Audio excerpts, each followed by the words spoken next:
به نام خدا. دوستان عزیز سلام. یک ویدیوی آموزشی دیگه داریم در ارتباط با مبحث نسخه خوانی و قراره که به یک سوال بسیار مهم با هم دیگه پاسخ بدیم. سوالیه که بسیاری از عزیزان حالا به شکل‌های مختلفی، چه توی پیج اینستاگراممون، پیج یوتیوب و همینطور ممکنه که در تلگرام و واتساپ از ما بپرسن و سوال خیلی پرتکراریه. یک سری از عزیزان میپرسن که خب ما چطوری نسخه های خطی رو بخونیم. یک سری از عزیزان هم میگن که نه، ما یه سری حالا تکنیکایی که شما در بحث های مختلف اومدید و اونها رو بررسی کردید و گفتید و کار کردیم، ولی الان نمیتونیم نسخه ها رو بخونیم. باز یعنی اون تکنیکا رو داریم به کار میگیریم ولی هنوز نمیتونیم به اون تسلطی که میخوایم برسیم. خب من سوال رو در زیر این ویدیو برای شما قرار میدم و قراره که بهش پاسخ بدیم. ولی قبلش میخوام مجدد یک مروری بر تکنیک‌های داروشناسی داشته باشم که کمک میکنه که شما بتونید نسخه‌های خطی رو بخونید. البته اینو به خاطر داشته باشید که کلا مبحث داروشناسی پایه و اساس نسخه خوانیه. یعنی شما چه نسخه هاتون خطی باشه چه نسخه هاتون الکترونیکی باشه، در هر حال شما باید حتما داروشناسیتون رو تقویت بکنید. به خاطر اینه که شما به عنوان مثال تصور کنید یک نسخه الکترونیکی از پرینتش گرفته شده، دست شما داده شده برای جمع‌آوری دارو. اگر داروهاش رو قبلا نشناخته باشید، یعنی به گوشتون نخورده باشه، خب از کجا میخواید برید این داروها رو تهیه بکنید؟ از کدوم قفسه، از کدوم بخش داروخونه قرار اونها رو جمع‌آوری بکنید؟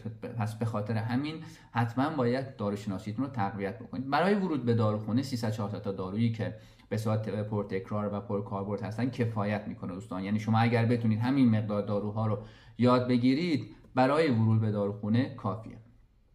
اما در پاسخ به این سوالی که در این ویدیو قراره بهش بپردازیم، یک نکته خیلی اساسی وجود داره دوستان و باعث میشه که یه استرس خیلی بزرگی به فراگیرای داروهای نسخه خوانی وارد بشه. اینه که میزان تسلط خودشون رو، یعنی معیار سنجش تسلط خودشون رو در بازخوانی نسخه هایی میدونن که در سطح اینترنت دارن میبینن.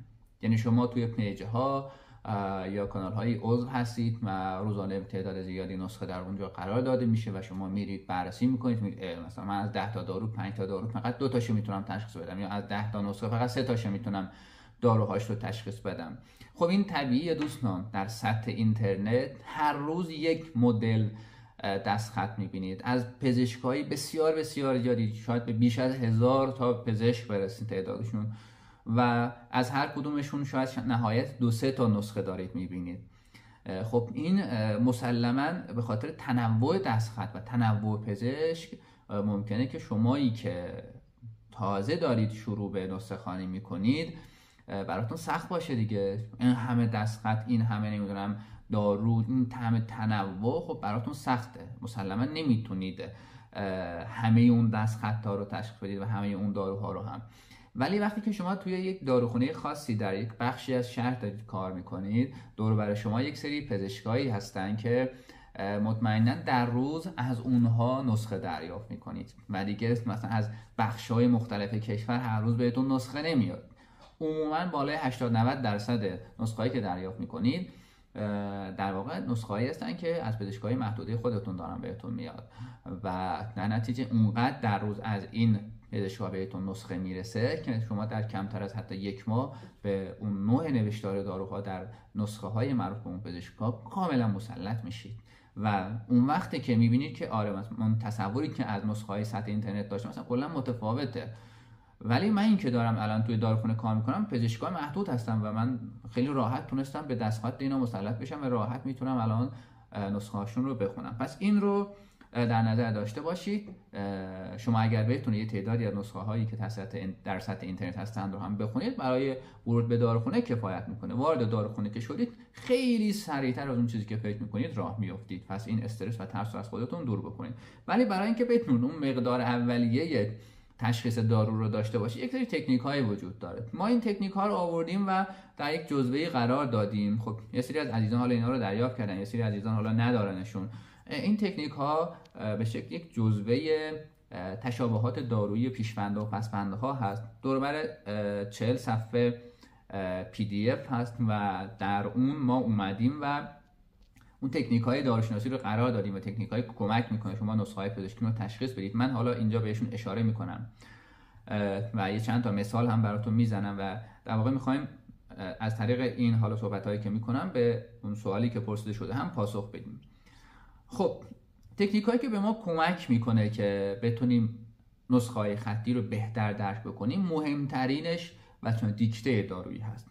وقتی میگم دیکته دارویی به معنی این نیست که شما کامل نوشتار دارو رو بلد باشید.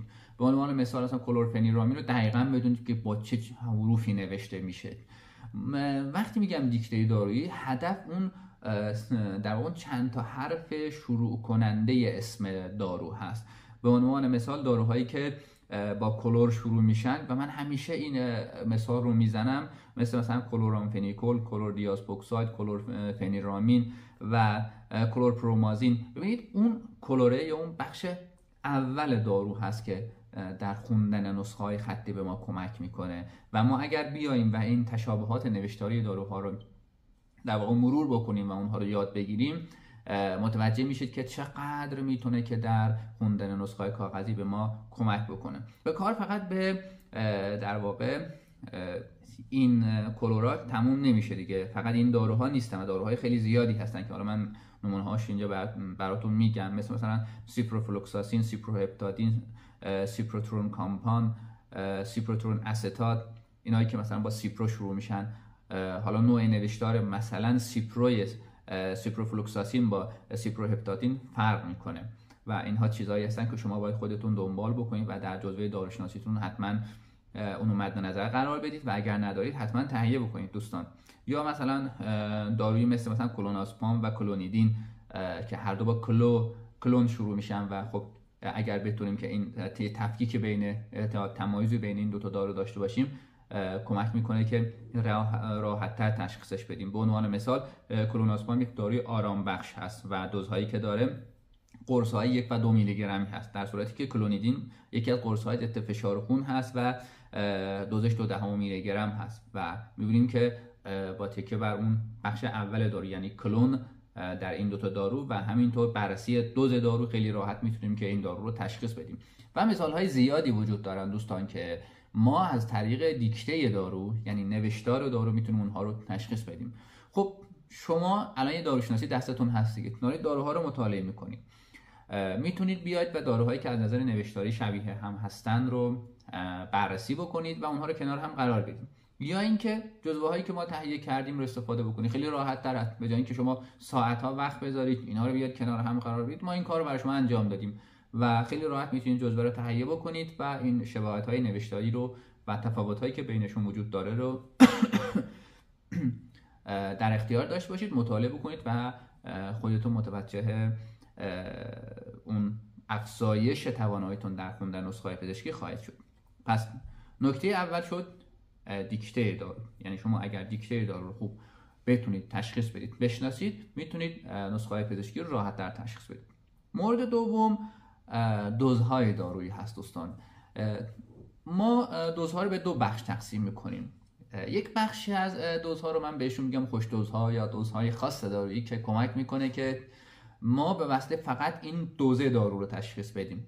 یعنی این دوز به تنهایی کمک کننده است، یعنی حتی اگر اسم دارو یا دیکته دارو ناخوانا باشه این دوز دارو به ما کمک میکنه. توی پیج اینستاگراممون یکی از پست‌های آخری که قرار دادیم در ارتباط با بحث همین داروهای با دوزهای خاص هست که حتما مراجعه بکنید و اونها رو مطالعه بکنید. مثالای متنوعی زدیم، حالا من اینجا یک دو تاشو بهتون میگم. به عنوان مثال شما تصور بکنید یک دارویی به شکل مثلا حالا تب یه N نوشته شده و یه 6.14 جلوش نوشته شده باشه. خب شما با همین دوز 6.14 خیلی راحت میتونید که نیتروگلیسرین رو تشخیص بدید.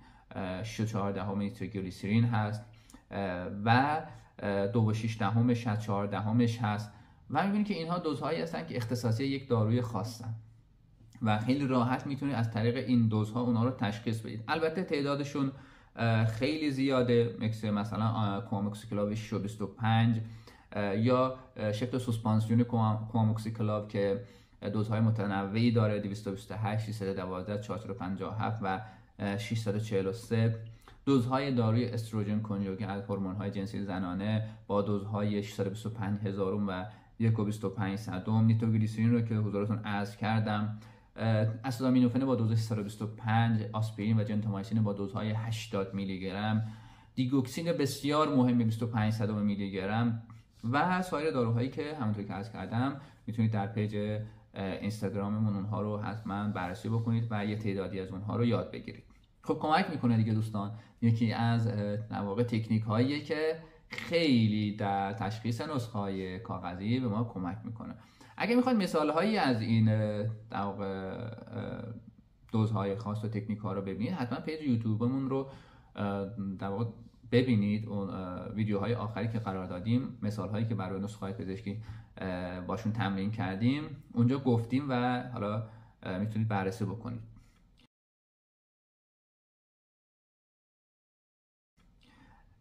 مورد سوم بحث شکل دارویی هست. برخی از داروها تک شکل هستن، برخی از داروها شکل‌های متفاوتی دارن و ما از طریق شکل‌های دارویی هم میتونیم که اونها رو تشخیص بدیم. به عنوان مثال بذارید من یک مثلا موردی رو عرض بکنم خدمتتون. مثلا همین کلوردیازپوکساید. خب کلوردیازپوکساید یکی از داروهای اعصاب روان هست، خب مشخصه، بهتر از من میدونید، و دوزهای 5 و 10 میلی گرم داره، شکلش هم قرص. اما دارویی مثلا کلورفنیرامین مثلا، خب کلورفنیرامین شکل آمپول داره، خب شکل آمپول داره، ولی کلوردیازپوکساید شکل آمپول نداره. به عنوان مثال نوشته بشه آمپ، کلور و خب این مثلا دوتا. خب شما اینجا وقتی که شکل آمپول رو میبینید دیگه هیچ وقت نمیتونه ذهنتون بره سمت داروی کلوردیازپوکساید. چرا؟ چون داروی کلوردیازپوکساید شکل آمپول نداره دوستان.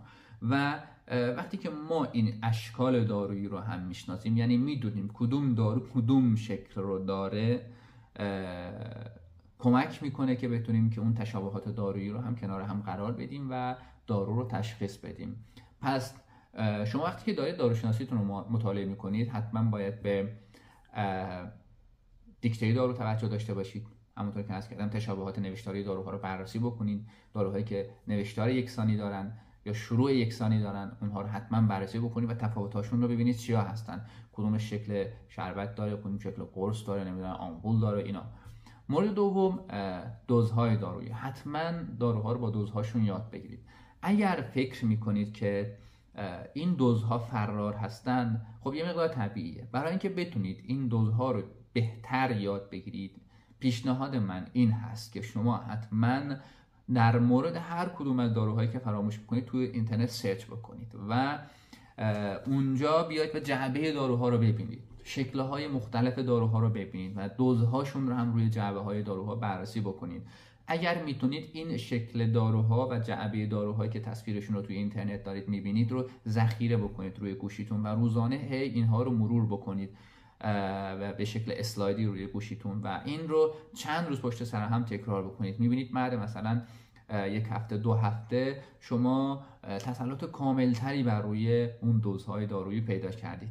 جعبه داروها رو حتما پیدا بکنید. مهم نیست که اون شکل جعبه دارویی الان توی بازار موجود هست یا نیست، مهم اینه که روی اون جعبه دارویی اسم دارو باشه و دوز دارو باشه. شما اینا رو ذخیره بکنید و روزانه اونها رو توی گوشیتون مرور بکنید. خیلی بهتون کمک میکنه که بتونید در واقع اون دوزهای دارویی رو حفظ بکنید. حالا در بینشون اون دوزهای خاصی که عرض کردم رو هم برید از پیج اینستاگراممون بررسی بکنید که خیلی کمک کننده است. 2 تا تکنیک دیگه هم وجود داره که کمک میکنه که تا حدودی کمک میکنه که بتونید نسخه ها رو تشخیص بدید. یکیش تعداد دارو هست که در حالا موارد مثلا جزئی و خیلی کم ممکنه که به همون کمک میکنه. تعداد دارو برای برخی از داروها مثلا آزیترومایسین، خب عمدتا روی نسخه های پزشکی شما آزیترومایسین رو با تعداد 6 تا میبینید. خب این تعداد 6 تا رو میتونید با تلفیق دوز و اسم دارو کنار هم بذارید و دارو رو تشخیص بدید. یا داروهایی مثل اومپرازول، پنتاپرازول، اینها مثلا تعدادشون ضریب عدد 14 هست و این عدد ضریب عدد 14 میتونه که بهتون کمک بکنه. این تعداد دارو در برخی موارد به این شکل بهتون کمک میکنه، در برخی موارد کمک میکنه که یه سری داروها رو از همدیگه تفکیک بدید.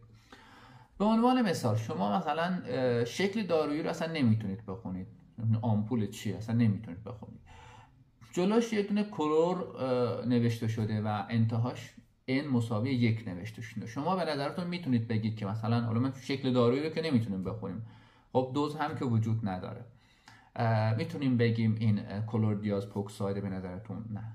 عموما قرص ها تعداد بالاتری تجویز میشن، مگر اینکه برخی از داروهایی وجود دارن که معمولا تعدادشون کمتره دیگه، مثل حالا ازیترومایسین، آلندرونیتی که حضورتون عرض کردم، ولی داروی مثل کلوردیازپوکساید معمولا بالای 20 تا 50 تا تجویز میشه و به خاطر همین شما از اون تعدادی که وجود داره میتونید تشخیص بدید که این قرص نیست دیگه، مطمئنا قرص نیست. حالا در برخی موارد اینجوری هم میتونه بهتون کمک بکنه که شکل دارویی رو تشخیص بدید. و نهایتاً تخصص پزشک و دستور دارو. تخصص پزشک نمیگم به عنوان یک گزینه 100% میتونه در تشخیص دارو به ما کمک بکنه، ولی به عنوان یک گزینه کمکی میتونه که تاثیرگذار باشه. در برخی از تخصص‌های خاص مثلا تخصص چشم پزشکی، خب شما داروها رو دارید بررسی میکنید، خیلی به ندرت شاید 1 در 1000 ممکنه که یک مثلا چشم پزشک میاد یک مثلا قرص مثلا مربوط فشار خون بنویسه. خب موردی ممکنه پیش بیاد مثلا برای دوستی آشنا چیزی بخواد بنویسه. عمدتاً دیگه توی نسخه چشم پزشک شما قطره چشمی یا پماد چشمی میبینید دیگه، نمیاد قرص‌های اعصاب و روان و نمیدونم قرص‌های مثلا قلبی و عروقی ببینید. خب این تخصص‌های پزشک هم ممکنه که گاهی وقتا بهتون کمک بکنه. گاهی وقتا میتونیم از طریق حالا نسخه رو نمیتونیم تشخیص بدیم یه داروی خاصی رو، همیشه حتما باید از داروسازمون یا مسئول فنیمون پرسجو بکنیم و ممکنه که از خود بیمار هم در مورد حالا مشکلی که داره پرسجو بکنید و از این طریق بتونید به اون دارو برسید. و همینطور دستور دارو. البته دستور دارو رو ما برای نسخه پیچ اصلا توصیه نمی کنیم، به خاطر اینکه در واقع اون کسی که باید دستور دارو رو به بیمار ارائه بده داروساز یا مسئول فنی هست و عمدتاً هم به صورت خیلی ناخوانا نوشته میشن گاهی وقتا. به خاطر همین اگر نمیتونید تشخیص بدید دستور دارویی رو اهمیت خاصی نداره، ولی برای برخی از داروها ممکنه که دستور دارو کمک بکنه. مثلا ناشتا نوشته میشه، ممکنه که داروهای مربوط به آنتی اسید معده باشه یا و دستور دارو هم ممکنه که در برخی از موارد کمک بکنه، ولی اون چیزی که اون سه تا موردی که از همه اینها پر اهمیت تر هست، یکی دیکته دارو، شکل دارو و دوز دارو هست و شما باید اینها رو حتما در موقعی که دارید داروشناسی رو مطالعه می‌کنید به خاطر داشته باشید. حالا مثال‌های متنوعی وجود داره که من در پیج یوتیوبمون اونها رو بررسی کردیم. اگر ویدیوهای قبل از این ویدیویی که دارم حضورتون ضبط می‌کنم رو ببینید، مثال‌های زیادی بررسی کردیم که کمک می‌کنه که شما نسخه‌های پزشکی رو تشخیص بدید. و نهایتاً اینکه اگر به یک تسلط 50-60% رسیدید، یعنی اینکه شما اون توانایی ورود به داروخانه رو کسب کردید و اصلا نباید استرس داشته باشید و وارد داروخانه بشید. و نکته اساسی که اینجا وجود داره به عنوان مطلب آخری که میخوام حضورتون عرض بکنم این هست که بسیاری از نسخه هایی که الان داره وارد داروخانه میشه الکترونیکی هستن و سیستمی هستن و بیمار یک کد ملی به شما میده و یک کد رهگیری. حالا اگر از نرم افزار خاصی استفاده میکنه داروخانه، یک نفر پای سیستم هست و این کار رو داره انجام میده و استخراج میکنه اون اطلاعات داروها رو یا از طریق نرم افزار یا از طریق سایت های خود شرکت های بیمه گذار مثل تامین اجتماعی، مثل بیمه خدمات درمانی. خب وارد سیستم میشه، کد رهگیری و همینطور اطلاعات مربوط به کد ملی رو وارد میکنه و داروها لیست میشن. ممکنه که این داروها پرینت گرفته بشه و در اختیار نسخه پیچ قرار داده بشه. ممکنه که از طریق همین از روی سیستم نسخه پیچ بررسی بکنه و داروها رو جمع بکنه. در هر صورت بخش عمده‌ای از نسخه‌هایی که در حال حاضر وارد داروخانه میشه سیستمی هست و ممکنه که 20-30% و شاید خیلی کمتر شما نسخه کاغذی ببینید توی داروخانه. پس در نتیجه استرس نسخه کاغذی رو نداشته باشید و اگر تا حدودی میتونید داروشناسیتون رو بر اساس اون چیزی که من عرض کردم، دیکته دوز، شکل دارو تقویت بکنید، به نظر من برای ورود به داروخونه کفایت میکنه دوستان. و اگر میخواید این سه تا نکته‌ای که عرض کردم رو بهتر تقویت بکنید و جزوه‌ای داشته باشید که شست و رفته همه اینها رو داشته باشه، من بهتون جزوه پیش‌بندها و پس‌بندها رو پیشنهاد میکنم. کمک میکنه که شما تفاوت‌ها و شباهت‌های داروهای مختلف رو در این جزوه ببینید و بتونید توی نسخه‌های پزشکی راحت تشخیص بدید. تعداد صفحاتش کم هست، 40 صفحه است. در از یک هفته میتونید اونها رو کامل بررسی بکنید. اگر میخواید یک مقدار تمرین بیشتری داشته باشید، عرض میکنم تمرین بیشتری داشته باشید، حتما نمونه نسخه‌های پزشکی روی سایتمون رو با 30% تخفیفی که وجود داره تهیه بکنید که خیلی بهتون کمک میکنه. و اگر میخواهید کلا نسخه پیچی رو از صفر شروع بکنید که میتونید با تخفیف بسیار ویژه‌ای بسته آموزشیمون رو تهیه بکنید که کافیه عدد 30 رو در واتساپ بهمون ارسال بکنید تا با 30% تخفیف ویژه بسته آموزشیمون رو تهیه بکنید. هر سوال دیگری هم که داشتید میتونید در پیج اینستاگراممون از طریق دایرکت، در تلگرام و واتساپ از ما بپرسید، با کمال میل به شما پاسخ خواهیم داد. موفق و مؤید باشید.